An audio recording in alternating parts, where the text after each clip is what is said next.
Assalamualaikum warahmatullahi wabarakatuh. Pada kesempatan kali ini, saya akan mempresentasikan proposal penelitian dengan judul Pengaruh Limbah Plastik Terhadap Lingkungan dan Cara Pengolahannya.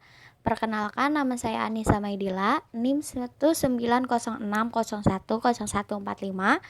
Adapun pokok pembahasannya yaitu yang bab pertama ada latar belakang, bab kedua landasan teori, dan bab ketiga metode penelitian.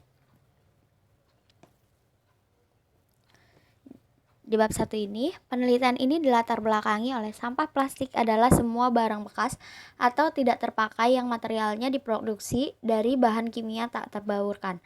Sebagian besar, sampah plastik yang digunakan sehari-hari biasanya dipakai untuk pengemasan. Sampah plastik ini tergolong ke dalam sampah anorganik sehingga sulit terurai dalam tanah dan membutuhkan waktu bertahun-tahun sehingga memiliki kendala tersendiri dalam pengolahannya. Pembuangan sampah ke tempat pembuangan akhir atau TPA bukanlah hal yang tepat dalam rangka pengelolaan sampah plastik ini. Dalam hal ini diperlukan adanya manajemen sampah plastik dari lingkungan terkecil yaitu keluarga dan dalam skala besar meliputi kawasan perkotaan.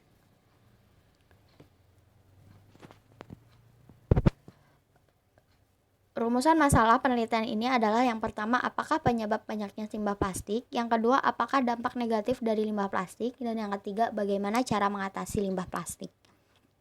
Sehingga tujuan penelitiannya adalah yang pertama untuk mengetahui faktor penyebab meluapnya limbah plastik, yang kedua untuk mengetahui dampak negatif dari limbah plastik, dan yang ketiga untuk mengetahui upaya mengatasi limbah plastik. Manfaat penelitian ini memiliki dua manfaat, yaitu pertama manfaat teoritis. Manfaat teoritis itu yaitu yang pertama referensi dan yang kedua literatur pertimbangan.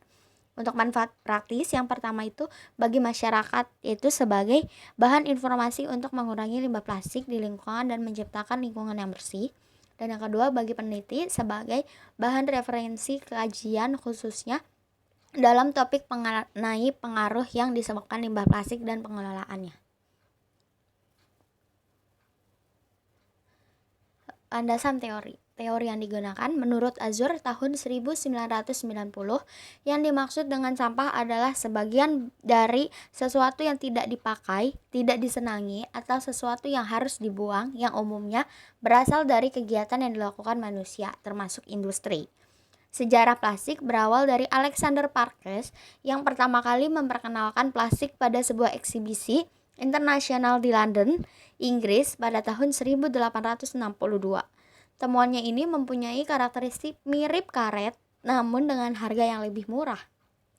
Pada tahun 1940, plastik sudah digunakan sebagai botol, jerigen, tas belanja, atau kresek.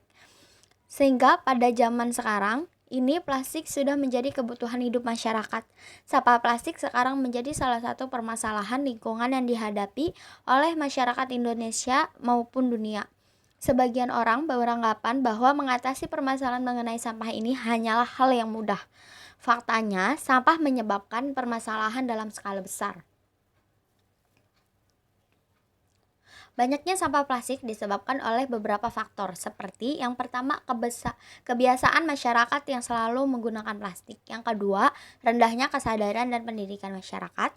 Yang ketiga, lemahnya peraturan. Pelaku pembuang sampah sembarangan tidak dihukum tegas. Dan yang keempat, jumlah penduduk yang meningkat, yaitu seiring dengan bertambahnya jumlah penduduk kebutuhan konsumsi meningkat, sehingga sampah yang dihasilkan juga meningkat.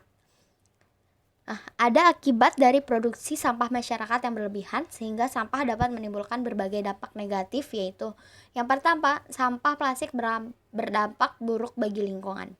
Karena sifat dari plastik yang sulit untuk diuraikan walaupun dalam tanah mengakibatkan munculnya zat kimia yang dapat mencemari tanah hingga mengurangi tingkat kesuburannya. Nah, yang kedua, ada sampah plastik berbahaya bagi manusia, yaitu yang pertama dapat mengakibatkan kanker karena mengalami pengiraian sebagai dioksin, dan yang kedua mengganggu sistem syaraf karena dioksin yang dihirup oleh manusia, dan yang ketiga depresi dapat terjadi karena paparan senyawa dari plastik saat pembakaran yang tidak sempurna. Sini ada cara untuk mengatasi limbah plastik, yaitu yang pertama membawa tas belanja sendiri yang dapat digunakan berkali-kali, yang kedua membawa kotak makan, yang ketiga membeli produk yang yang menggunakan kemasan kaca atau kaleng. Yang keempat, tidak menggunakan sedotan plastik saat minum. Yang kelima, membeli barang dalam jumlah yang besar. Dan yang keenam, melakukan daur ulang. Melakukan daur ulang ini contohnya sampah plastik bisa dijadikan kerajinan tangan. Di bab 3 ini saya menjelaskan metode penelitian. Dalam penulisan proposal ini, penulisan menggunakan metode observasi, yaitu dengan menganalisa dan mengadakan pencatatan secara sistematis mengenai tingkah laku dengan melihat atau mengamati individu atau kelompok langsung. Ini merupakan jenis penelitian kualitatif. Baik, demikian yang bisa saya paparkan. Mohon maaf apabila ada salah kata. Akhir kata, saya ucapkan terima kasih. Assalamualaikum warahmatullahi wabarakatuh.